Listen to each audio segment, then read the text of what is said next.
আলহামদুলিল্লাহ, আল্লাহ তাবারক ওয়া তাআলার অসংখ্য অগণিত তারিফাত, সানা এবং শুকরিয়া যে আল্লাহ আমাদেরকে অত্যন্ত দয়া পরবশ হয়ে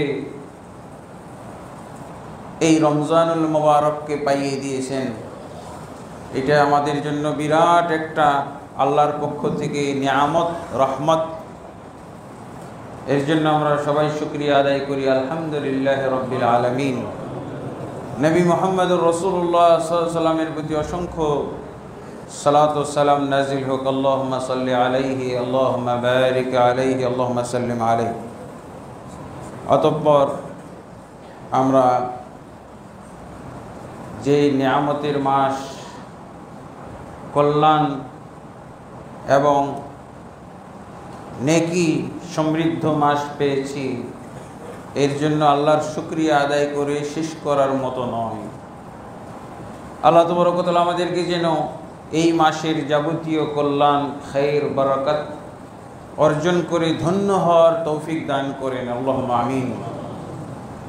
এবং এই মাসের শিষ্টাচার বহির্ভূত, এই মাসের আদব বহির্ভূত, এই মাসের অপমান হয়, অবমাননা হয়, এমন কর্মকাণ্ড থেকে যেন আল্লাহ আমাদেরকে বিরত থাকার তৌফিক দান করেন, আল্লাহুম্মা আমিন। আল্লাহ রসুল সাল্লাল্লাহু আলাইহি ওয়াসাল্লামের আদর্শ আমাদের সর্বক্ষেত্রে প্রয়োজন। আল্লাহ তাবারক ওয়া তাআলা স্পষ্ট বলে দিয়েছেন, লাকাদ কানা লাকুম ফি রাসূলিল্লাহি উসওয়াতুন হাসানাহ। নিশ্চয়ই তোমাদের জন্য রসুলের মধ্যে রয়েছে উত্তম নমুনা, উত্তম দৃষ্টান্ত এবং উত্তম মাপকাঠি।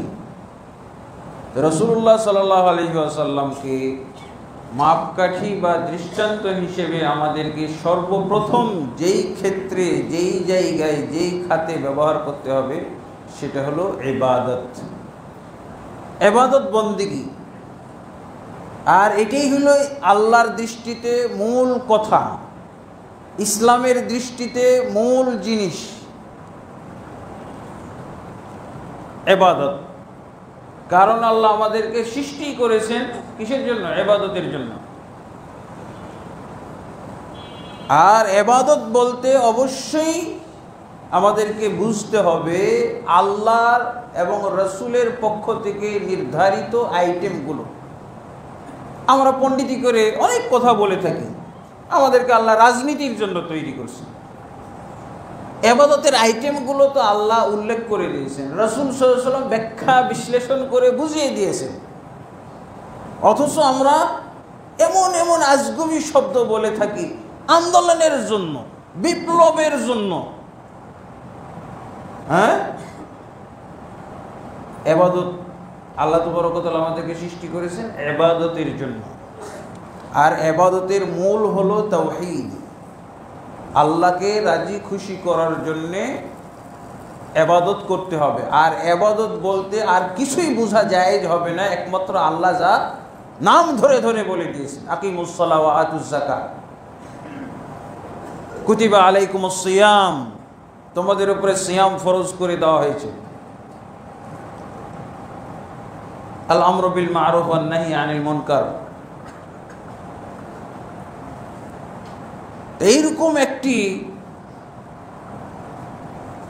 ইবাদত পালনের মাস হলো রমজান মাস। এই রমজান মাসে আল্লাহ তাবারক ওয়া তাআলা ইবাদতের বাড়তি, ইবাদতের ক্ষেত্রে একটা বড় ফরজ ইবাদত আল্লাহ রেখেছেন এই মাসের মধ্যে। শাহর রমাদান, রমজানের এই মাস হলো সিয়ামের মাস। এটা হলো এই মাসের মূল বৈশিষ্ট্য, যে এই মাসের সিয়াম পালন করা ইসলামের 4-5টা রুকনের মধ্যে একটা রুকন হলো, চতুর্থ রুকন হলো এই একটি মাস রমজান মাসের সিয়াম পালন করা হলো ফরজ। এই মাসে একটি বিশেষ ইবাদত আল্লাহ ফরজ করেছেন, সেটা হলো সিয়াম, সওম। আমরা বাংলা ভাষায় বলে থাকি রোজা রাখা। এই মসজিদের মুসল্লি বা সহি আকিদা, সহি মানহাজ বা আহলে হাদিস সমাজের মধ্যে এখন ওই পূর্বের শব্দগুলো প্রায় পরিত্যক্ত হয়ে গেছে। রোজার পরিবর্তে সওম বা সিয়াম ব্যবহার করি। যাকাত তো আগে থেকেই আছে, যাকাত তো সবাই ব্যবহার করি। সালাতও এখন ব্যাপকভাবে আমরা ব্যবহার করতেছি। তো এই সিয়ামের মাস, রমজান মাসের বিশেষ ফরজ ইবাদত হলো সিয়াম পালন করা।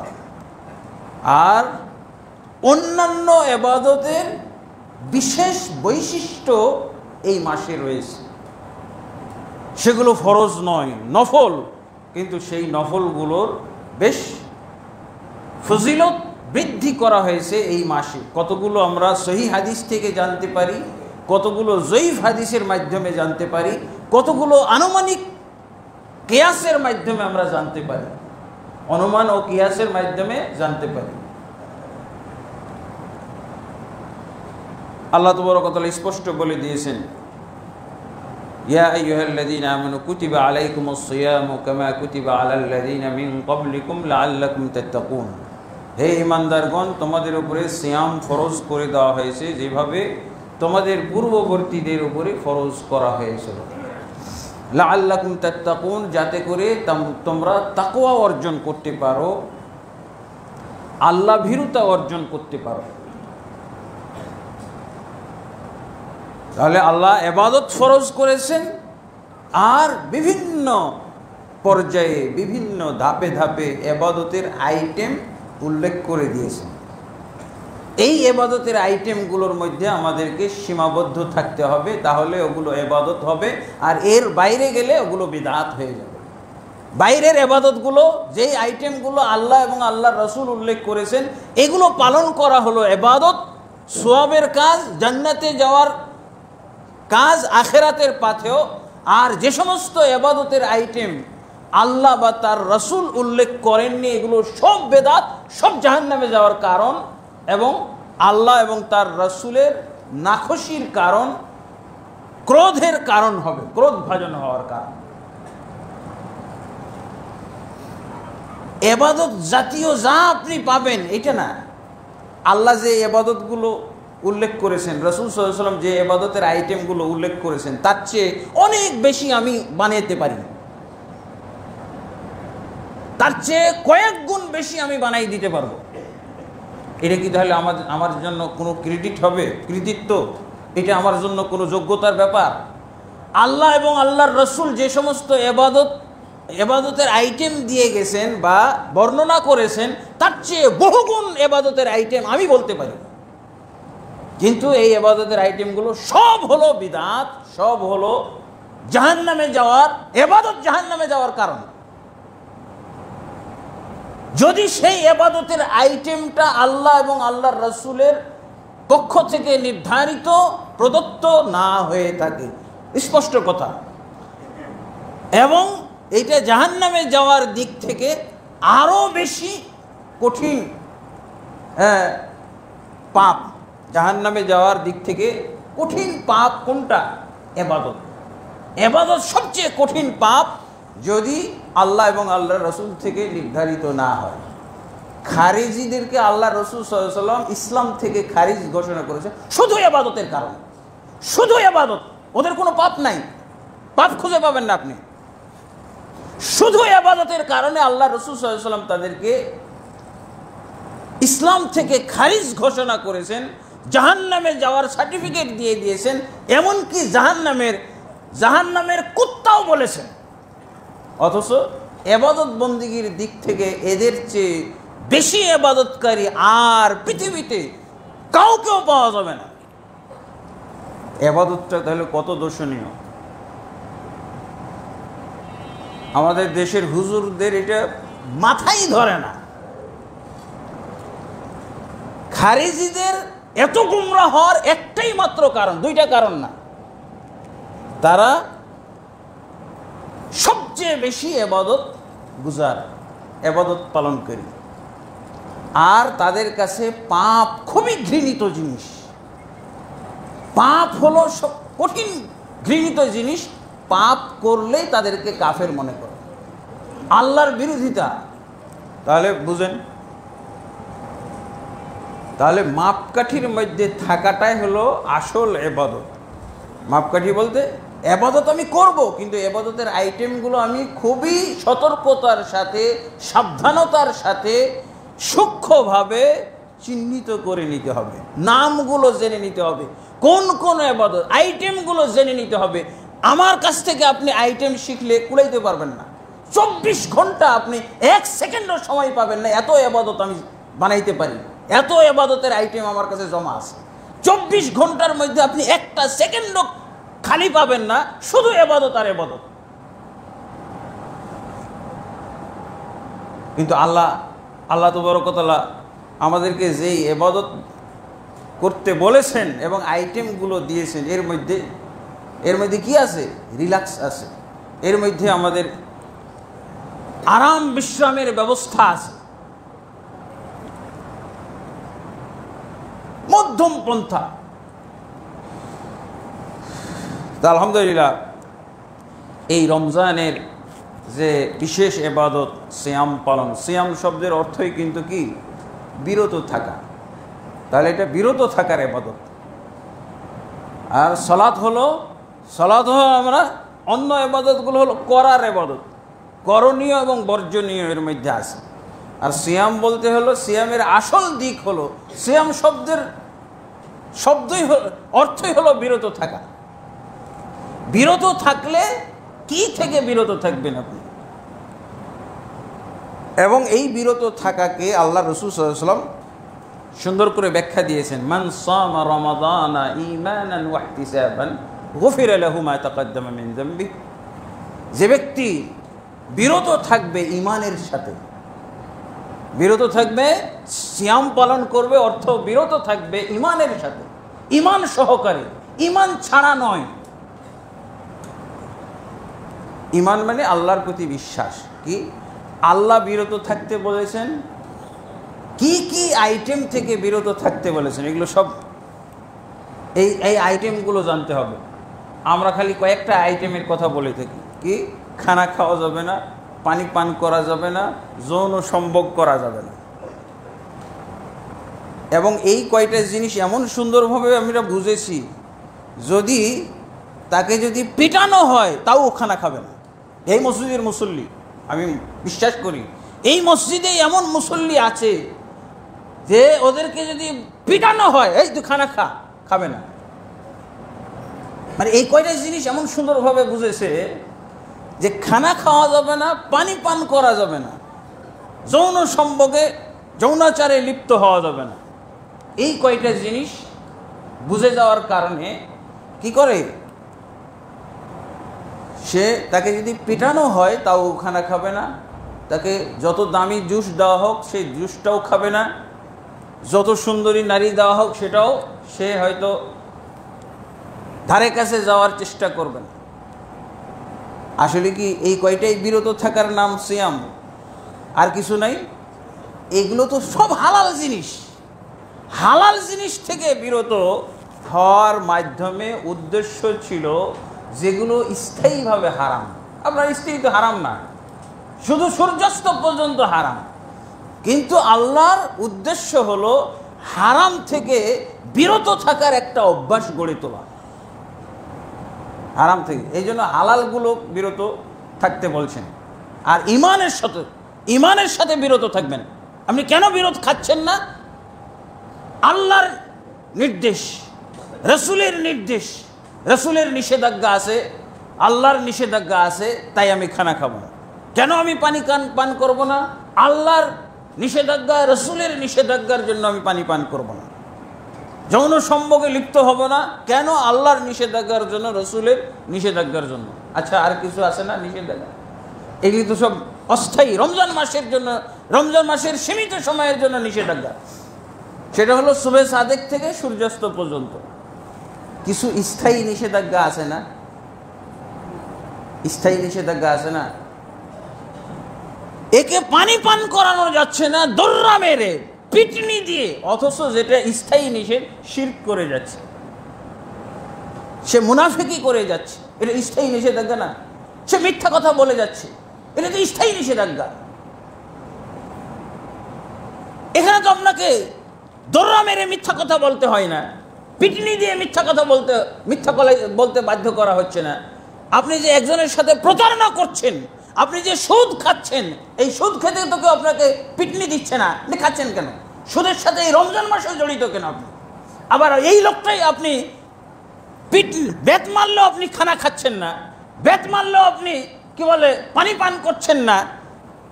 আপনার ঈমান কোথায়? আল্লাহ রসুল যে বলে ঈমানান ওয়া ইহতিসাবান, ঈমান সহকারে বিরত থাকতে হবে। তো এখানে আপনার ঈমানটা গেল কোথায়? যেটা স্থায়ী নিষেধ, যেটা স্থায়ী হারাম, সেটা থেকে নিষেধাজ্ঞা, সেটা থেকে বিরত থাকা, বিরত রাখার উদ্দেশ্য। আর এটাই হলো আসল তাকওয়া। তাকওয়াটা কি? আপনার আল্লাহ ভীরুতা। কোথায়, কিভাবে আপনি আল্লাহ ভীরুতা চর্চা করবেন? আল্লাহ যা নিষেধ করেছেন, আল্লাহর ভয়ে সেটা থেকে বিরত থাকে। এই তিনটা থেকে আপনি বিরত থাকবেন মাত্র, এই হালাল তিনটা থেকে। আর স্থায়ী হারাম এগুলো থেকে আপনাকে বিরত থাকতে দেখা যায় না কেন? আপনি এখনো হারাম কারবারের সাথে জড়িত, এখনো আপনি সুদি কারবারের সাথে জড়িত, এখনো আপনি ভেজাল মিশাচ্ছেন, এখনো আপনি মাপে কম দিচ্ছেন, এখনো আপনি মিথ্যা কথা বলে চলেছেন, এখনো আপনি প্রতারণা করে চলেছেন, এখনো আপনি মানুষের প্রতি জুলুম নির্যাতন অব্যাহত রেখেছেন। এগুলো কে করতে বাধ্য করলো আপনাকে? এইটা হলো আসল সিয়াম। সিয়াম, এই জন্য তো আল্লাহ বলছেন কুতিবা আলাইকুমুস সিয়াম, তোমাদের উপরে সিয়াম ফরজ করে দেওয়া হয়েছে। বিরত থাকা, অস্থায়ী যেগুলো হারাম সেগুলো থেকে বিরত থাকার মাধ্যমে স্থায়ী হারামগুলো থেকে যেন আমরা বিরত থাকতে পারি, এই হলো উদ্দেশ্য। তাহলে এটা কোন ধরনের সিয়াম পালন করা, যে আমরা শুধুমাত্র এই তিনটা জিনিস থেকে বিরত থাকব? এই জন্যই তো রাসূলুল্লাহ সাল্লাল্লাহু আলাইহি ওয়াসাল্লাম বলছেন রুব্বা সাইমিন লাইসা মিন সিয়ামিহি হাজ্জুন ইল্লাল জু' ওয়াল আতাশ। অনেক সিয়াম পালনকারী তারা এই ক্ষুধা পিপাসার যন্ত্রণার সহ্য করে, শুধুমাত্র সে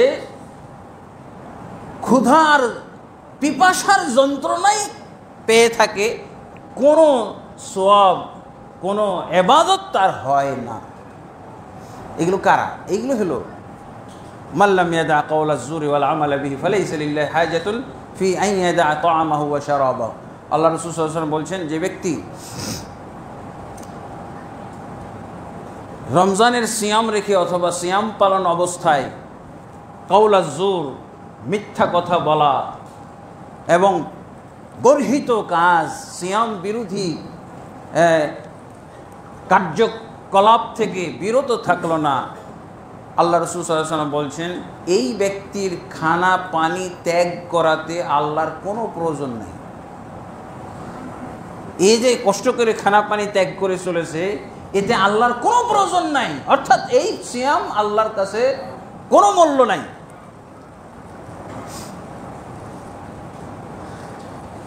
লা হাওলা ওয়ালা কুওয়াতা ইল্লা বিল্লাহ। তা আল্লাহ রাসূল সাল্লাল্লাহু আলাইহি ওয়াসাল্লামের আদর্শ আমাদেরকে ফলো করতে হবে সিয়ামের মধ্যে।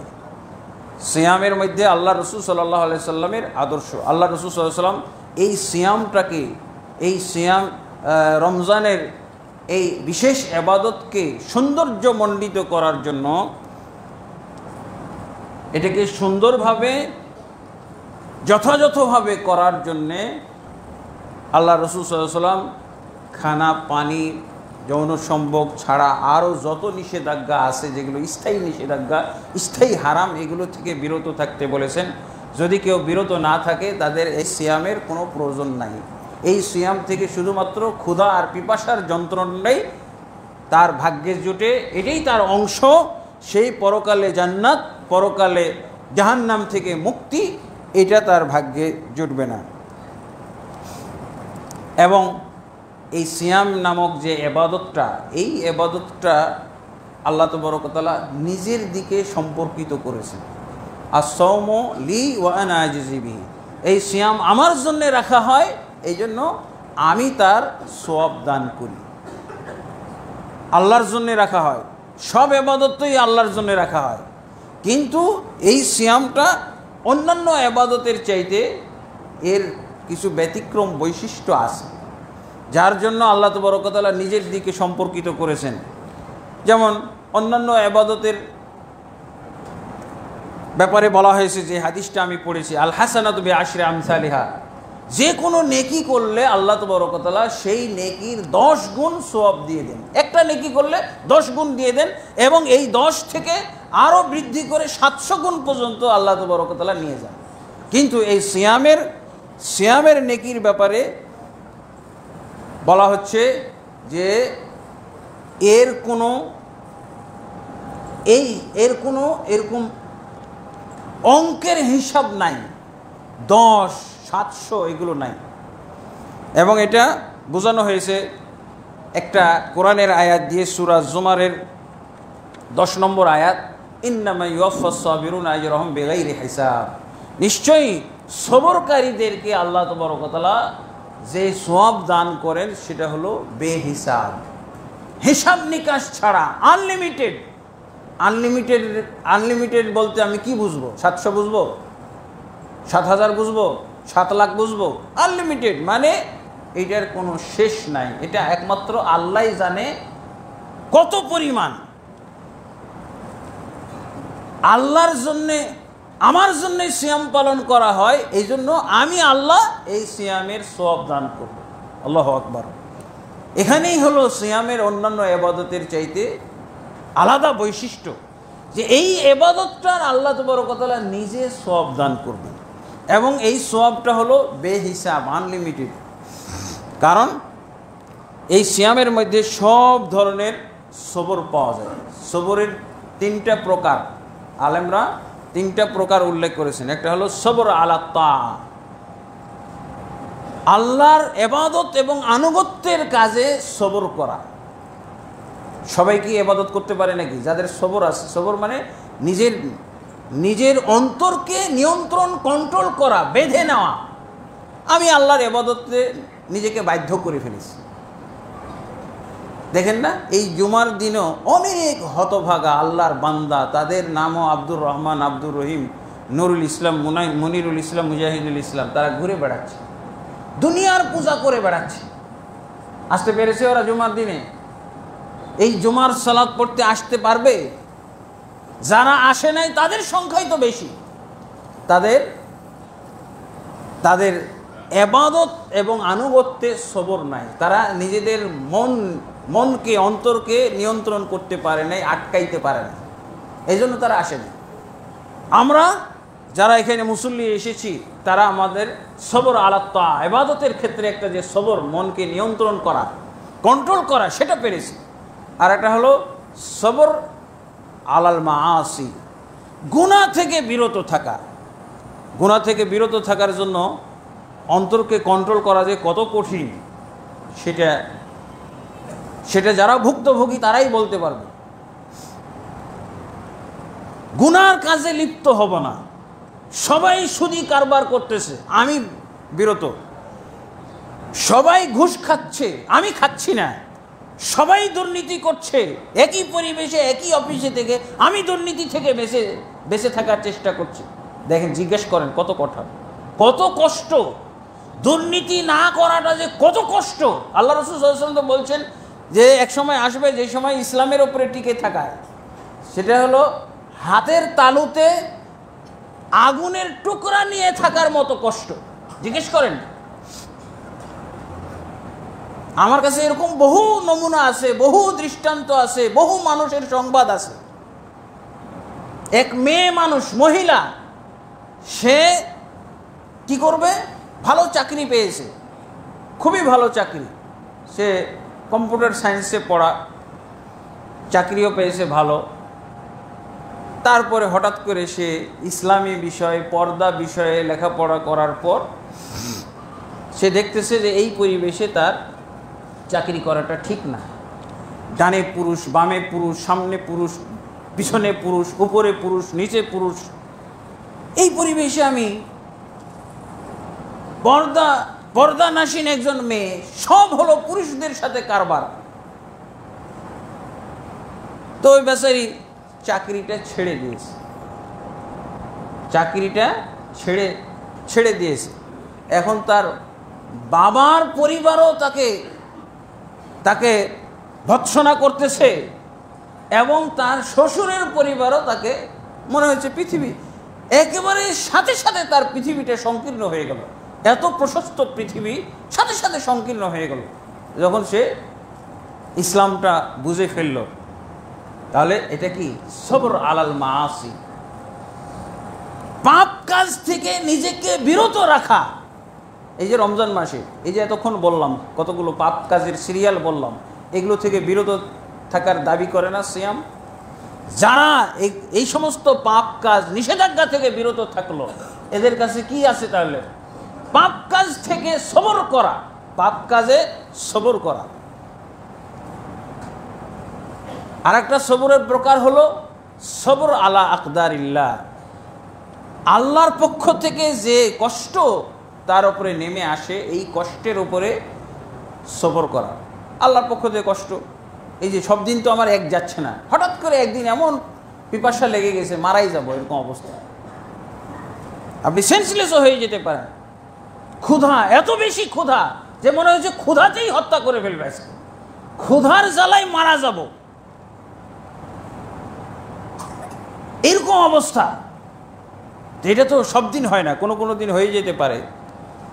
তারপরে আপনার যে কোনো সময় বিপদ আপদ চলে আসতে পারে, এমনি সিয়াম রাখছেন, ছিনতাইকারীর কবলে পড়ে গেছেন, চোরের কবলে পড়ে গেছেন, ডাকাতের কবলে পড়ে গেছেন, অ্যাক্সিডেন্টে পড়ে গেছেন, অ্যাক্সিডেন্টের মধ্যে পড়ে গেছেন, কি অবস্থা আপনার? সিয়াম, এই সময় সিয়াম পালন করা এটা বিরাট ধৈর্যের ব্যাপার না? সিয়াম পালন করা। এই জন্য এই সিয়ামকে বলা হয়েছে যে সবরের তো আলাদা কোনো ফিগার নাই, আছে? সবরের আলাদা কোনো ফিগার পাওয়া যাবে?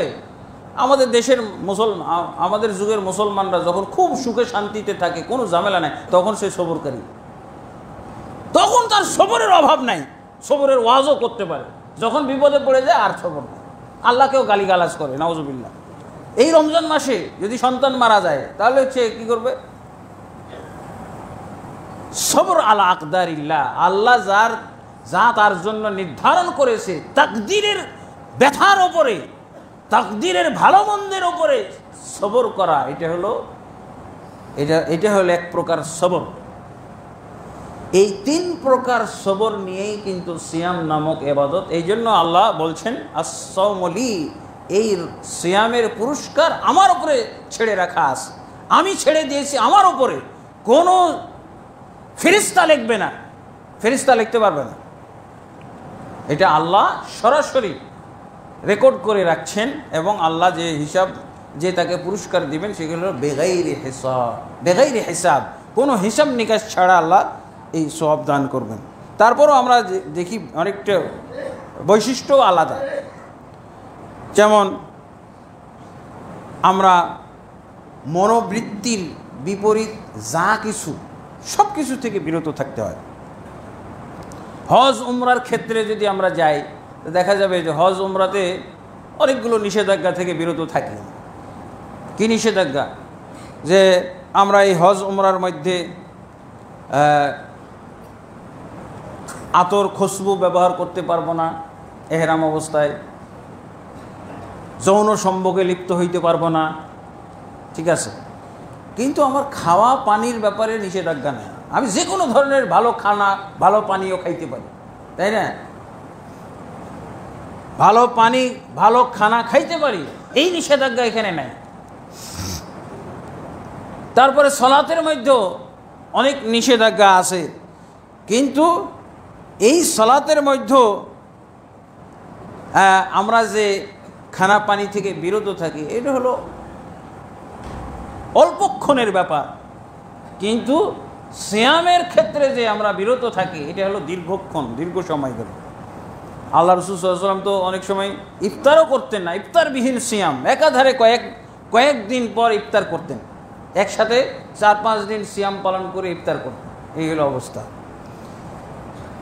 এই কারণে দেখা যায় যে সিয়ামটা ব্যতিক্রম, বৈশিষ্ট্য তার আলাদা। আর এটা হলো বান্দা এবং আল্লাহর মাঝে গোপন ভেদ, আল্লাহ এবং বান্দার মাঝে গোপন ভেদ। এই যে গোপন আল্লাহ এবং বান্দার মাঝে যে নিবিড়ত্ব, এই নিবিড়ত্বটা, এই যে কঠিন গভীর সম্পর্ক, এটা আর অন্য কোনো ইবাদতের মধ্যে নেই। কারণ সিয়ামের মধ্যে দেখানোর প্রদর্শনীর কিছু নাই। একমাত্র আল্লাহকে সে ভয় করে, আল্লাহকে রাজি খুশি করে সে খানা পানি থেকে বিরত থাকছে। একাকী নির্জন, এক ঘরে একাই তালা বন্ধ করে সে দরজা বন্ধ করে বসে আছে, এবং তার ঘরে তার ফ্রিজে অনেক ধরনের খাবার আইটেম আছে, পানীয় জুস আছে, কিন্তু সে খাচ্ছে না। আরে এটা হলো সিয়াম, হলো আল্লাহ এবং বান্দার মাঝের গোপন ভেদ। সবচেয়ে নিবিড় হওয়ার গভীর সম্পর্কের ইবাদত হলো সিয়াম। এই জন্য আরও বলা হয়েছে, যখন এই পৃথিবীতে জীবিত অবস্থায় অনেক জালেম যারা জুলুম করে, অন্যদের সম্পদ আত্মসাৎ করে, জুলুম করে, মারপিট করে, হত্যা করে, কিয়ামতের দিন এরা কিন্তু আল্লাহর দরবারে নালিশ নিয়ে আসবে যে আল্লাহ, এই লোক আমার প্রতি জুলুম করেছে। সহিহ মুসলিমের হাদিস, এই লোক আমার উপরে জুলুম করেছিল, নির্যাতন করেছিল, আমার মাল সম্পদ আত্মসাৎ করেছিল, আমাকে বেইজ্জত করেছিল, আমার মানহানি করেছিল। আল্লাহ, সে দুনিয়াতে খুব প্রভাবশালী ছিল, সে উচ্চ পদাধিকারী ছিল, যার জন্য সে চেয়ারম্যান ছিল, সে মেম্বার ছিল, সে এমপি ছিল, সে মন্ত্রী ছিল, সে প্রধানমন্ত্রী ছিল। এত জুলুম করার পরও আমি কোনো ন্যায় বিচার পাই নাই। আল্লাহ, আমি জানি যে তুমি ন্যায় বিচার করবে কিয়ামতের দিন, আমি ওই লোকের থেকে তোমার কাছে ন্যায় বিচারের নালিশ করছি। তখন ওই ব্যক্তির যা আমল ইবাদত থাকবে, সব আমল ইবাদতগুলো ওই লোককে দিয়ে দেওয়া হবে, বা এরকম অভিযোগকারীদেরকে দিয়ে দেওয়া হবে। কিন্তু বলা হয়েছে যে সব ইবাদত শেষ হয়ে গেলেও সওমের ইবাদতের ব্যাপারটা আল্লাহ বলবেন যে না, এইটা কাউকে দিব না, এটা আমার জন্য রাখছিল। আল্লাহু আকবার। যে এই ইবাদতটা দেওয়া হবে না, হয়তো সে এই ইবাদতের মাধ্যমে সালাতের নেকি নিয়ে চলে যাবে, সাদাকার নেকি নিয়ে চলে যাবে, সব নিয়ে চলে যাবে, হজ উমরার নেকি নিয়ে চলে যাবে, কিন্তু সওমের নেকিটা আল্লাহ আটকাই দিবে যে না, এইটা আমার জন্য রাখা হয়েছে। এই যে এখানে বৈশিষ্ট্যটা, এখানে কিছু বর্ণনাও পাওয়া যায় এবং সালাফে সালেহিন থেকে এই কথার স্বীকৃতি পাওয়া যায় যে এই কারণে, এটি হলো ব্যাখ্যা, আসৌমলি, এই সিয়াম আমার জন্য রাখা হয়, অতএব আমি এর পুরস্কার দান করব। এই যে তার সিয়াম নামক ইবাদত,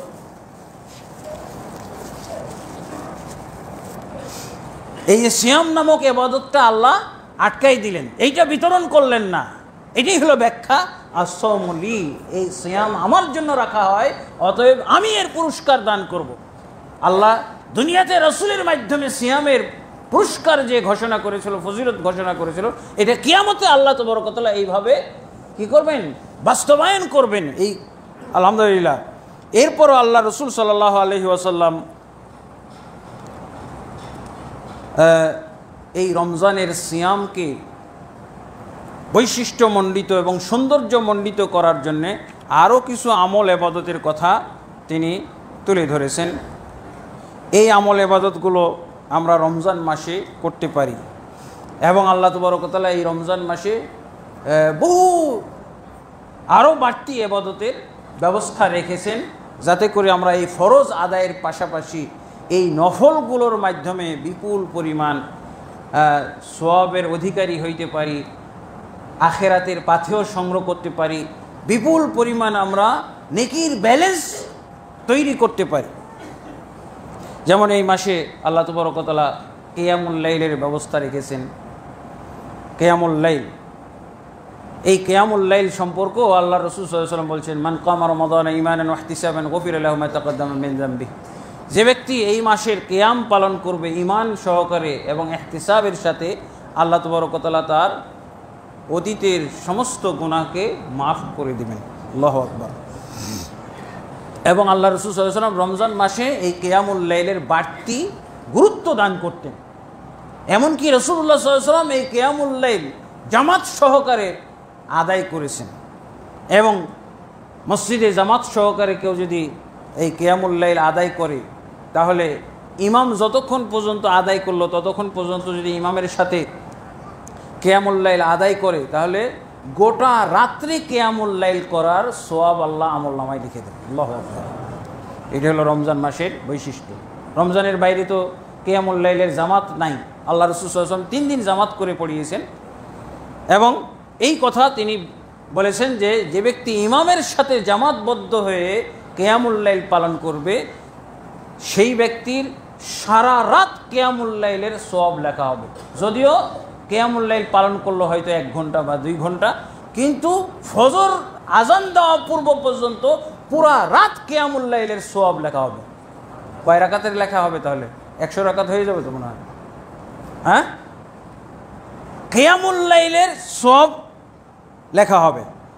তারপরে রাসূলুল্লাহ সাল্লাল্লাহু আলাইহি ওয়াসাল্লাম বলছেন এই মাসে লাইলাতুল কদর আছে। এই লাইলাতুল কদর কিভাবে এই মাসটাকে আল্লাহ তাবারক ওয়া তাআলা সওয়াব এবং নেকির কাজ দিয়ে সাজিয়ে দিয়েছেন, সৌন্দর্যমণ্ডিত করেছেন, ডেকোরেশন করে দিয়েছেন। লাইলাতুল কদর এটা সম্পর্কে তো একটা কোরআনের সূরাই নাজিল হয়েছে, সূরা। কিন্তু আমাদের দেশে লাইলাতুল কদরের অবমাননা করা হয়। লাইলাতুল কদরের সব সুবিধা শবে বরাতে নিয়ে গেছে, 14 শাবানে নিয়ে ওই 14 শাবানে লাইলাতুল কদরের ফজিলত, লাইলাতুল কদরের যে মহত্ব, বিশেষত্ব, এগুলো হালকা করে ফেলা হয়েছে। কোরআন নাজিল হয়েছে সেই লাইলাতুল বারাত বা শবে বরাতে, অথচ আল্লাহ তাবারক ওয়া তাআলা স্পষ্ট করে বলেছেন যে এই লাইলাতুল কদর এ কোরআন নাজিল করা হয়েছে, রমজান মাসে কোরআন নাজিল হয়েছে, আর লাইলাতুল কদরে কোরআন নাজিল হয়েছে। আর এই লাইলাতুল কদরের এক রাত্রের ইবাদত 1000 মাসের ইবাদতের চাইতেও উত্তম। আল্লাহু আকবার। তাহলে এই রমজান মাস উপলক্ষে আল্লাহ তাবারক ওয়া তাআলা আমাদেরকে এই ফ্যাসিলিটি দান করেছেন, বোনাস। এই ফরজ ইবাদতের পাশে কম্পালসারি ইবাদতের পাশাপাশি এই বোনাসগুলো আল্লাহ এত সুন্দর করে এই মাসের সাথে সেট করে দিয়েছেন। এরপরে এতেকাফের ব্যবস্থা করেছেন, এতেকাফ, যাতে করে লাইলাতুল কদর আমাদের মিস না যায়, যার জন্য আল্লাহ তাবারক ওয়া তাআলা এই মাসে এতেকাফের ব্যবস্থা করেছেন। মানে সারা রাত নিজেকে এই শেষ দশক, রমজানের শেষ দশক নিজেদেরকে ইবাদতের জন্য মসজিদে আবদ্ধ রেখে ইবাদত পালন করা। তারপরে কোরআন তেলাওয়াত, কোরআন তেলাওয়াতের বিশেষ বৈশিষ্ট্য এই মাসে। আল্লাহ রাসূল সাল্লাল্লাহু আলাইহি ওয়াসাল্লাম এই মাসে কোরআন খতম করতেন A to Z, এবং যেই বছর আল্লাহ রাসূল সাল্লাল্লাহু আলাইহি ওয়াসাল্লাম মৃত্যুবরণ করেন ওই বছর 2 বার আল্লাহ রাসূল সাল্লাল্লাহু আলাইহি ওয়াসাল্লাম কোরআন খতম করেছেন। কোরআন রিভিশন দেওয়া, একজন মুসলমানকে আল্লাহ কোরআনের মধ্যে কি বলেছেন, কি আদেশ করেছেন, কি নিষেধ করেছেন, কি সুসংবাদ দিয়েছেন, কি সতর্কতা বাণী তিনি প্রেরণ করেছেন, এগুলো সব জানার জন্য কোরআন রিভিশন দিতে হয়। কিন্তু আমরা কোরআন খতম মানে কি, কোরআন ধ্বংস করার উদ্দেশ্যে আমরা কোরআন খতম দিই। নাউজুবিল্লাহ, এটা কোরআনের সাথে এক ধরনের বেয়াদবি। এই যে আমাদের সমাজে দেখি আমরা এই 20 রাকাত তারাবি কে কত তাড়াতাড়ি শেষ করতে পারে, এটার একটা প্রতিযোগিতা চলতেছে বেদাতি মসজিদগুলোতে। বেদাতি মসজিদগুলোতে 20 রাকাত তারাবি কে কত তাড়াতাড়ি পড়ে শেষ করতে পারে, এটার 90% মসজিদে এই কামই চলতেছে। এটা হলো কিয়ামুল লাইলের সাথে বেয়াদবি, কারণ ওরা রাকাত সংখ্যা পূর্ণ করতে গিয়ে এবং কে কত তাড়াতাড়ি এটা শেষ করতে পারে, হ্যাঁ, এই প্রতিযোগিতায় নেমে কিয়ামুল লাইলের সওয়াব তো দূরের কথা, মানে গুনাহ কামাই করার একটা ব্যবস্থা বের করা হয়েছে। আমি 1 রাকাতও যদি পড়ি তারপরও কিয়ামুল লাইল মানে দীর্ঘক্ষণ দাঁড়িয়ে যেই সালাত পড়তে হয়, আপনি কি সালাত পড়তেছেন? মনে হচ্ছে যে নদীর ঢেউয়ের মতো ওঠা বসা করতেছে। আপনি বাইরের থেকে তাকাবেন, মনে হচ্ছে নদীর ঢেউয়ের মতো, তরঙ্গের মতো অবস্থা। তারপরে এই মাসে আরেকটা বিশেষ ইবাদত হলো তাফতিরুস সাইম। সিয়াম পালনকারী ব্যক্তিকে যদি আপনি ইফতার করানোটা বিরাট সওয়াবের কাজ। আল্লাহু আকবার। আপনি এই মসজিদের এই যে 400-500 মুসল্লি আছে, এদেরকে যদি আপনি ইফতার করান, তাহলে আপনি একটা সিয়ামের নেকি পাচ্ছিলেন, এখন আপনি এই 500 লোকের সিয়ামের নেকি পেয়ে যাবেন। আল্লাহু আকবার, কত বড়টা একটা! এই জন্য আমাদের প্রতিদিন এই ব্যবস্থা করা দরকার, প্রতিদিন এই ব্যবস্থা করা দরকার, প্রতিযোগিতা করা দরকার, যে আজকে আমি সিয়াম, আজকে ইফতার করাবো, আজকে ইফতারটা আমি করাবো, এবং যত লোক বাড়বে তত সওয়াব বেশি। আপনি একজনের সিয়াম, যেমন লাইলাতুল কাদর, আপনি একটা রাত্রের ইবাদতের মাধ্যমে 1000 রাত্রের ইবাদতের সওয়াব পাচ্ছেন। ঠিক এরকম 1000 মানুষকে আপনি ইফতার করায়, হ্যাঁ, আপনি 1000 মানুষের সিয়ামের নেকি পাচ্ছেন, মিন গায়রি আন ইউনকাসা মিন সিয়াম মিন আজরিহিম শাইআ। অথচ এই রোজাদারদের, এই সিয়াম পালনকারীদের কারোই নেকির ঘাটতি হবে না। অনেকে আমাদের সমাজে তো হিংসুক লোকের অভাব নাই, হিংসা করে অভ্যস্ত হয়ে গেছে। হ্যাঁ, আমার রোজা রেখে আমার সিয়ামের নেকি নিয়ে যাবে, না না না না, আমি ওর খেতেই যাব না, ওর আমি দাওয়াত খাওয়াবো না। এটা হলো সংকীর্ণতা, এটা হলো হিংসুটে চিন্তা ভাবনা। হ্যাঁ, হিংসা বিদ্বেষ, এগুলো আল্লাহর কাছে কি অভাব আছে নাকি? আল্লাহর কাছে অভাব আছে? আল্লাহ, এই জন্য হাদিস এসে মিন গায়রি আন ইউনকাসা মিন উজুরিহিম শাইআ। অথচ যারা দাওয়াত খেলো, যারা ইফতার করলো কারো বাড়িতে, এদের যারা খেলো তাদেরও বিন্দু মাত্র নেকি কমবে না, তারা তাদেরটা পেয়ে যাবে। আরও যদি তুমি 10 জনের নেকি পাও, তাহলে তুমিও ব্যবস্থা করো, আমিও ব্যবস্থা করি, সবাই ব্যবস্থা করি। এই মন মানসিকতা, এটাই কিন্তু একটা আল্লাহর রাস্তায় খরচ করা, এটাও আল্লাহর রাস্তায় খরচ করা। আপনি কী জন্য সিয়াম পালনকারীদেরকে ইফতার করাচ্ছেন? কেন? আল্লাহ রাসূল সাল্লাল্লাহু আলাইহি ওয়াসাল্লামের হাদিস বাস্তবায়নের জন্যই তো। এরই তো হলো আল্লাহর পথে খরচ করা, রাসূলের নির্দেশনা মোতাবেক খরচ করা, আল্লাহর নির্দেশনা মোতাবেক খরচ করা। এরই তো হলো ইসলামের জন্য খরচ করা। আর এই লাভটা আল্লাহ রাসূল সাল্লাল্লাহু আলাইহি ওয়াসাল্লাম একেবারে নগদ গণনা করে বলে দিয়েছেন, যতজনকে ইফতার করাবে সবার সমপরিমাণ নেকি তার আমল নামায় লেখা হবে। তা আমরা তো চাইলেই, হ্যাঁ, কত বোকা লোক যারা ইনকাম করে অর্থ রেখে চলে যাচ্ছে, মারা যাচ্ছে। সবচেয়ে বোকা লোক এগুলো, যারা অর্থ ইনকাম করে এভাবে, হ্যাঁ, এই অর্থের মাধ্যমে পরকালের ব্যালেন্স সে তৈরি করতে পারে নাই, পরকালের পাথেও সংগ্রহ করতে। এরাই হলো সবচেয়ে বোকা মানুষ ইসলামের দৃষ্টিতে। সেই মুসলিম হিসেবে নিজেকে বোকা বিশ্বাস করতে হবে তাকে। এরপরে আল্লাহ রাসূল সাল্লাল্লাহু আলাইহি সাল্লাম এই মাসে ব্যাপকভাবে খরচ করতেন। এই রমজান মাসে আল্লাহ রাসূল সাল্লাল্লাহু আলাইহি সাল্লাম ব্যাপকভাবে খরচ করতেন। কি খরচ করতেন? রাসূলুল্লাহ সাল্লাল্লাহু আলাইহি সাল্লামের খরচের যে ইনফাক, সাদাকা করা, সাদাকা অর্থ হলো, কিন্তু সাদাকা শব্দের অর্থ হলো সত্যতা। সাদাকা শব্দের অর্থ কি? আমরা এটাকে পরোক্ষ অর্থে নিই, দান করা। দান, সাদাকা শব্দের আসল অর্থ হলো সত্যতা প্রমাণ করা। কিসের সত্যতা প্রমাণ করা? আপনার ইমানের সত্যতা প্রমাণ করা। এই জন্য একটা হাদিসে এসেছে আস-সাদাকাতু বুরহান। আল্লাহ রাসূল সাল্লাল্লাহু আলাইহি ওয়াসাল্লাম বলছেন, সাদাকা হচ্ছে দলিল। আপনার মধ্যে যে ঈমান আছে, আপনার মধ্যে যে ইসলাম আছে, আপনি যে ইসলামকে মহব্বত করেন, আপনি যে আল্লাহকে মহব্বত করেন, আপনি যে রাসূলকে মহব্বত করেন, আপনি যে মসজিদকে মহব্বত করেন, আপনি যে মাদ্রাসাকে মহব্বত করেন, আপনি যে এতিম গরিব ফকিরদেরকে মহব্বত করেন, হ্যাঁ, তার প্রমাণ হলো দান করা। এবং দানের ব্যাপারে সবচেয়ে মানুষ যে মৃত্যুর পূর্বে সবচেয়ে মানুষ যে জিনিসটার আকাঙ্ক্ষা করবে সেটা হলো দান। এই রমজান মাসে দান, এই দানের বিষয়ে আমরা এত পিছিয়ে আছি। এই যে দেখেন, কত আমাদের লস হয়ে যাচ্ছে। অথচ আমি ওয়ারিসদের জন্য টাকা সংগ্রহ, কি বলে, আমার অর্থগুলো আমি দারোয়ানের মতো, পাহারাদারের মতো পাহারা দিচ্ছি ওয়ারিসদের জন্য।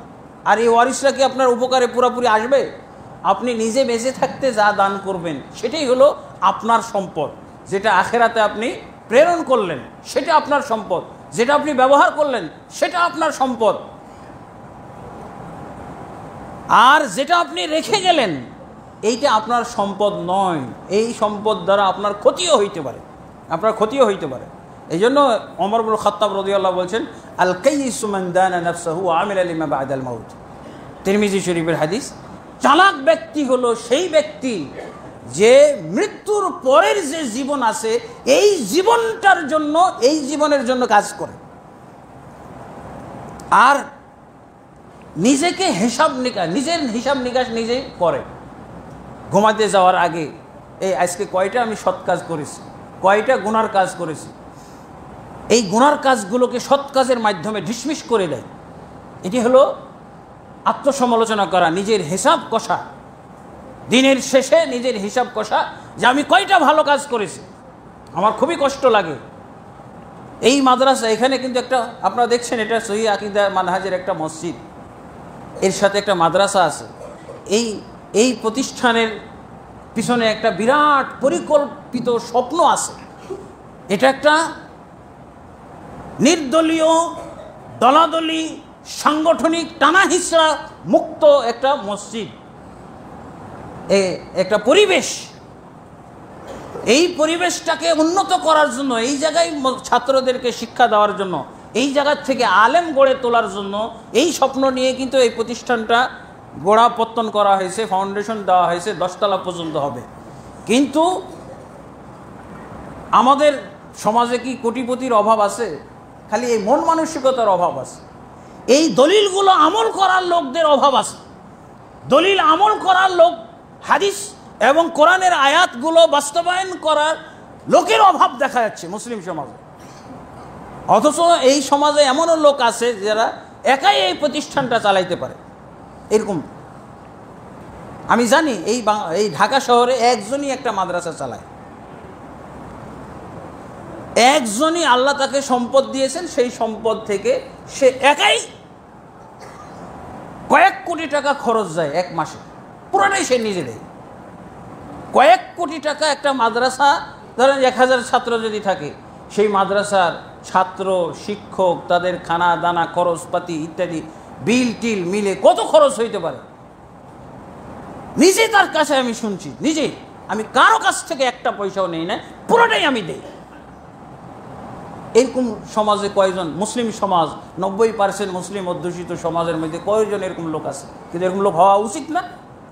কিভাবে ইসলাম তাহলে বিজয়ী হবে? কিভাবে ইসলাম দাঁড়াবে? কিভাবে? এখানে তো আমরা যে অবস্থা দেখতেছি, আল্লাহ তাবারক ওয়া তাআলা না করুক, যে আমরা অনেকটা হতাশার মধ্যে পড়ে গেছি। কিছুদিন আগে, এই যে রমজানের আগে কিছুদিন আগে হিসাব নিকাশ করা হলো, এই সামান্য কয়টা ছাত্র শিক্ষক আছে, তাদের খরচপাতি মেনটেন করার মতো ক্যাশ নাই। ইন্না লিল্লাহি ওয়া ইন্না ইলাইহি রাজিউন। এই অর্থ সম্পদ, যেই অর্থ সম্পদ আপনি উপার্জন করেছেন, সবাইকে বলছি না, যাদেরকে আল্লাহ দান করেছেন, এই অর্থ সম্পদ আপনি যদি এইভাবে আটকে রাখেন এবং এইভাবে যদি একটা দিনী প্রতিষ্ঠান বা এরকম বহু দিনী প্রতিষ্ঠান আছে যেগুলো ধুকে ধুকে মরতেছে, যেগুলোর পিছনে খরচ করার মতো মুসলমান খুঁজে পাওয়া যাচ্ছে না, অথচ প্রতিযোগিতা করা উচিত ছিল, অথচ তালাশ করে বেড়ানোর দরকার ছিল। যাদের অর্থ সম্পদ আল্লাহ দান করেছেন, খুঁজে বেড়া উচিত ছিল কোথায় মাদ্রাসা আছে, কোথায় মসজিদ আছে, কোথায় আমি তালেবুল ইলম আছে, কোথায় দিনের জন্য শিক্ষা দীক্ষা হচ্ছে, সেখানে আমি খরচ করার জন্য আমার উচিত ছিল ব্যাগে করে টাকা নিয়ে এবং চেক লিখে নিয়ে খুঁজে বেড়ার দরকার ছিল। ইন্না লিল্লাহি ওয়া ইন্না ইলাইহি রাজিউন। সেটা আমরা করছি না। সাদাকা, জাকাতের তো একটা নেশাব আছে। জাকাতের নেশাব জানেন না? জাকাতের নেশাব হলো 7.5 ভরি স্বর্ণ পরিমাণ। যদি আপনার সম্পদ থাকে, 1 বছর হলে আপনার 2.5% করে দিতে হবে, জাকাত দিতে হবে। 52.5 তোলা যদি রূপা থাকে, তাহলে আপনাকে বছর শেষে কি করতে হবে? 2.5% করে জাকাত এটা দিতে হবে। এটা তো আমরা অনেকে আদায় করি না, অনেকেই গড়িমসি করতেছি। তারা যাদেরকে আল্লাহ সম্পদ দিয়েছে, তারা যদি এগুলো ঠিকঠাক মতো হিসাব করতো, তাহলে অবশ্যই এই দুর্দশার মধ্যে পড়তে হইতো না ইসলামী প্রতিষ্ঠানগুলোকে, মসজিদ এবং মাদ্রাসাগুলোকে। আপনি যদি মসজিদ মাদ্রাসার যদি যত্ন না নেন, তাহলে কে নেবে? কিভাবে এগুলো টিকবে? হ্যাঁ, এটা ঠিক যে অনেকেই গৃহপালিত আমরা মসজিদ মাদ্রাসা করে ফেলি, এটা ঠিক না। আপনাকে আল্লাহ কিছু টাকা দিয়েছে, আপনি একটা রুম নিয়ে বাস ওখানে আপনার খরচ করতেছেন, অথচ ওটা চলতেছে না, বারবার বন্ধ হচ্ছে। আপনি যেই প্রতিষ্ঠানগুলো প্রতিষ্ঠিত হওয়ার মতো, যেই প্রতিষ্ঠান, আলহামদুলিল্লাহ এই প্রতিষ্ঠানের সাথে জড়িত আছে doctor Saifullah, doctor Abu Bakr Zakaria, doctor Manzoor ইলাহির মতো, আমিও নগণ্য আছি। কিন্তু বড় দুঃখজনক ঘটনা, আল্লাহ তো আমাদেরকে সেই সম্পদ দেয় নাই। আলহামদুলিল্লাহ যতটুকুই আল্লাহ দিয়েছেন, আমি এখান থেকেও আমার 3টা মাদ্রাসা চলতেছে। বছর শেষে শর্ট পড়লে আলহামদুলিল্লাহ আমি নিজেই চালাই দিই, আল্লাহ যতটুকু সম্পদ দিয়েছেন। ভর্তুকি বছর শেষে যদি 2-1 মাসের শর্ট পড়ে, ওটা আমার পকেট থেকে দিয়ে আমি চালিয়ে দিই, যেটা হয়তো অনেক কোটিপতি করে না, কোটি কোটি সম্পদ আছে, অথচ এই কাজটা করে না। তারা অনেক সময় তহমত দিতে পারে, এই এটা মসজিদ মাদ্রাসা খুলছে, এটা সব হলো পেটের ধান্দা। আরে পেটের ধান্দা, এটা তুমি তহমত দিয়ে তো আর এক গুনার অধিকারী হয়েছে, এটা তো আর এক ধরনের গুনার অধিকারী। আলহামদুলিল্লাহ আমার নিজের প্রতিষ্ঠানগুলো নিয়ে এবার বেকায়দায় পড়েছি, একই অবস্থা। এই যে দেশের নাজুক অবস্থা, দেশের 5ই আগস্টের পর থেকে অনেকেরই অবস্থা খারাপ, যাই হোক, তা আলহামদুলিল্লাহ। তো এইগুলোর ব্যাপারে এই রমজান মাসে আমাদেরকে এই অনুভূতিটা জাগ্রত করতে হবে। রমজান আজকে আমাদের এই মন মানসিকতাকে কারেকশন করতে হবে, মন মানসিকতাকে শুধরাইতে হবে, এই মন মানসিকতাকে কী বলে উন্নত করতে হবে, মন মানসিকতাকে আমাদের পরিষ্কার করতে হবে, দিনের জন্য আপনাকে খরচ করতে হবে। এটা হলো জাকাতের নেশাব। আর সাদাকার নেশাব জানেন? সাদাকার নেশাব হলো আপনি যদি একটা খেজুরের মালিক হন, একটা খেজুরের মালিক হলে অর্ধেক আপনি দিবেন। তাহলে দানের পরিধিটা কত ব্যাপক! তার মানে এই মসজিদে একজনও এমন পাওয়া যাবে না যে দান করবে না, দান করার উপযোগী না, এরকম একজনকে খুঁজে পাওয়া যাবে না এই মসজিদের মধ্যে। আছে একটা খেজুরের মালিক যদি হয়, একটা খেজুরের যদি কেউ মালিক হয়ে থাকে, তাহলে আল্লাহ রাসূল সাল্লাল্লাহু আলাইহি ওয়াসাল্লাম বলছেন যে তাকেও অর্ধেক খেজুর হইলে দান করতে হবে, তাহলে সে জাহান্নামের আগুন থেকে বাঁচতে হবে। জাহান্নাম থেকে বাঁচার কিন্তু একটা শর্ত হলো দান। আপনি অন্যান্য আমল সব ঠিক আছে, কিন্তু আপনার দানের আমলটা নাই, তাহলে আপনি জাহান্নামের আগুন থেকে বাঁচতে পারবেন না। আপনি একটা দিনের বিরাট একটা অংশ, বিরাট একটা দিক আপনি মেরে দিয়েছেন, আপনার গ্যাপ রয়ে গেছে, এই কারণেও আপনি জাহান্নামে যাবেন, জাহান্নামে যাইতে হবে। আল্লাহ রাসূল সাল্লাল্লাহু আলাইহি ওয়াসাল্লাম স্পষ্ট বলে দিয়েছেন, ইত্তাকুন নার ওয়ালাউ বিশিক্কি তামরা, তোমরা জাহান্নামের আগুন থেকে নিজেকে বাঁচানোর ব্যবস্থা করো, যদিও খেজুরের, তুমি একটাই খেজুরের মালিক, সেই খেজুরের একটা টুকরা দান করে দাও, অর্ধেকটা দান করো। কি বুঝলেন? তাহলে সাদাকার নেশাবটা কি? সাদাকা করবে না এরকম লোক খুঁজে পাওয়াই যাবে না। আমারও এবার মাদ্রাসাগুলোর 3 মাসের বেতন, কিন্তু যার সাথে আমার ব্যবসায় পার্টনার, 50-60 লক্ষ টাকা আমার হিসাবই বসতেছে না, নাহলে আমার এই বাকি পড়তো না। আমি প্রতি বছর ঘাটতি পড়লে আমি নিজের পকেট থেকে দিয়ে দিই। আপনি কল্পনাই করতে পারবেন না এই হুজুর মানুষ কিভাবে এত টাকা দেয়। এই হুজুর মানুষ যদি এত বিশ্বাসী হয়, আলহামদুলিল্লাহ। আমি আমার এই প্রতিষ্ঠানগুলোতে এ পর্যন্ত প্রায় 30 লক্ষ টাকা আমার পকেট থেকে খরচ করেছি, চিন্তা করতে পারেন।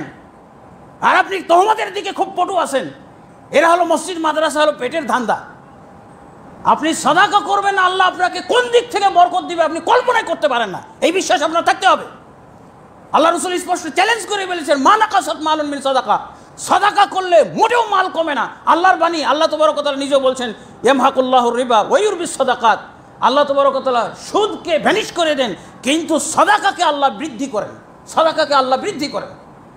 আমার যদি কোনো সময় 40,000 টাকা জাকাত আসে বা 30,000 টাকা, আমি আরও 10,000 টাকা বাড়াই দিই, 10,000 টাকা আরও বাড়াই দিই। কেন? আমি বরকত চাই। আলহামদুলিল্লাহ আমি তিলে তিলে অনুভব করছি। আপনাদের সবাইকে আমি এই বিষয়টা শেয়ার করতে চাই যে আপনাদের খুঁজে বেড়া উচিত। আপনার এই তহমত দেওয়ার দরকার নাই। আপনি দিনের জন্য, আল্লাহর ঘরের জন্য, মসজিদের জন্য আপনি দিবেন। আল্লাহর দিনের কাজ যেখানে হচ্ছে সেখানে আপনি খরচ করেন, আল্লাহ তাবারক ওয়া তাআলা অবশ্যই বাড়িয়ে দিবেন। আপনি লিখে রাখেন, আমার এই খুতবাতে চ্যালেঞ্জ দিয়ে বললাম যে আপনি যদি সাদাকার দিনের জন্য, ইসলামের জন্য, মসজিদের জন্য, মাদ্রাসার জন্য আপনি যদি খরচ করেন, এখন ব্যক্তিগতভাবে অনেক ফকির মিসকিন যারা আছে পাক্কা বেনামাজি, শতকরা আপনি একজনও খুঁজে পাবেন না নামাজি, কিন্তু সে ফকির, সে মিসকিন। এমনকি আপনার আত্মীয়, আপনার ভাই, আপনার বোন, আপনার অমুক তমুক আত্মীয়র মধ্যে দান করলে ডাবল নেকি পাওয়া যায়, কিন্তু তাদেরকে যাকাত দেওয়া, তাদেরকে সাদাকা দেওয়ার মতো উপযুক্ত শতকরা একজন আপনি পাবেন কিনা এটা সন্দেহের ব্যাপার আছে। আপনার দানটা অযথা বৃথা যাবে। যেই জায়গাগুলোতে দিনের কাজ হয় সেখানে আপনি দেওয়ার চেষ্টা করবেন। আর আপনি পারলে এই জাকাত এবং সাদাকার মাধ্যমে দাওয়াতি কাজ করতে পারেন। এই তুমি বেনামাজি, তোমাকে কিন্তু জাকাত আমি দেব না, তুমি যদি আজকে থেকে অঙ্গীকারবদ্ধ করো 1 ওয়াক্ত নামাজও ছাড়বে না, তাহলে তোমাকে জাকাত দেবো। তোমাকে সাদাকা দেওয়া যাবে না, তুমি বেনামাজি, তুমি আল্লাহদ্রোহী, তুমি অমুক, তুমি নাস্তিক, তুমি নবীদ্রোহী, ইসলামদ্রোহী, তোমাকে এক পয়সা আমি দিতে পারবো না। তুমি যদি আজকে থেকে ইসলামকে ভালোবাসো, ইসলামের নিয়ম মেনে চলো, বিধিবিধান মেনে চলো, তবে তোমাকে আমার জাকাত বা সাদাকা থেকে দিব। এই মসজিদ মাদ্রাসার মসজিদে তো জাকাত দেওয়া যায় না, কিন্তু সাদাকা, মসজিদ ভিত্তিক সাদাকা একটা আলাদা আছে। আল্লাহ তাবারক ওয়া তাআলা আমাদেরকে এই রমজান মাসে শুধু সিয়ামের মধ্যে সীমাবদ্ধ না থেকে এই সিয়ামের মাসকে যে সমস্ত ইবাদত বন্দেগী দিয়ে সৌন্দর্যমণ্ডিত করা হয়েছে, হ্যাঁ, কারুকার্য করা হয়েছে, সাজানো গোছানো হয়েছে, সবগুলো আল্লাহ আমাদেরকে বুঝে মূল্যায়ন করার তৌফিক দান করুন। আল্লাহুম্মা আমিন। আস্তাগফিরুল্লাহ লি ওয়া লাকুম ওয়া লিসাইরিল মুসলিমিন ফাস্তাগফিরু ইন্নাহু হুয়াল গফুরুর রহিম।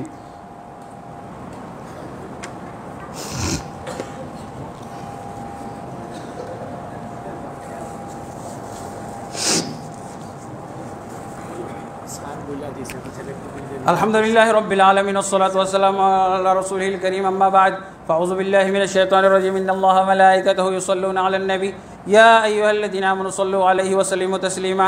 আল্লাহুম্মা সাল্লি আলা মুহাম্মাদ ওয়া আলা আলি মুহাম্মাদ কামা সাল্লাইতা আলা ইব্রাহিম ওয়া আলা আলি ইব্রাহিম ইন্নাকা হামিদুম মাজিদ। আল্লাহুম্মা বারিক আলা মুহাম্মাদ ওয়া আলা আলি মুহাম্মাদ কামা বারাকতা আলা ইব্রাহিম ওয়া আলা আলি ইব্রাহিম ইন্নাকা হামিদুম মাজিদ। আল্লাহুম্মা আসলিহ লানা দীনানা আল্লাযী হুয়া ইসমাতু আমরিনা ওয়া আসলিহ লানা দুনিয়ানা আল্লাতী ফিহা মাআশুনা ওয়া আসলিহ লানা আখিরাতানা আল্লাতী ফিহা মাআদুনা ওয়াজআলিল হায়াতা জিয়াদাতান লানা ফি কুল্লি খাইর ওয়াল মাউতা রাহাতান লানা মিন কুল্লি শার। اللهم اعز الاسلام والمسلمين واذل الشرك والمشركين ودمر اعداءك اعداء الدين يا رب العالمين.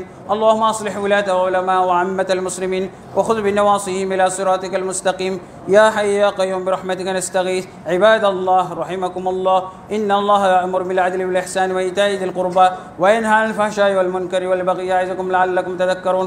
ولذكر الله اكبر والله يعلم ما تصنعون.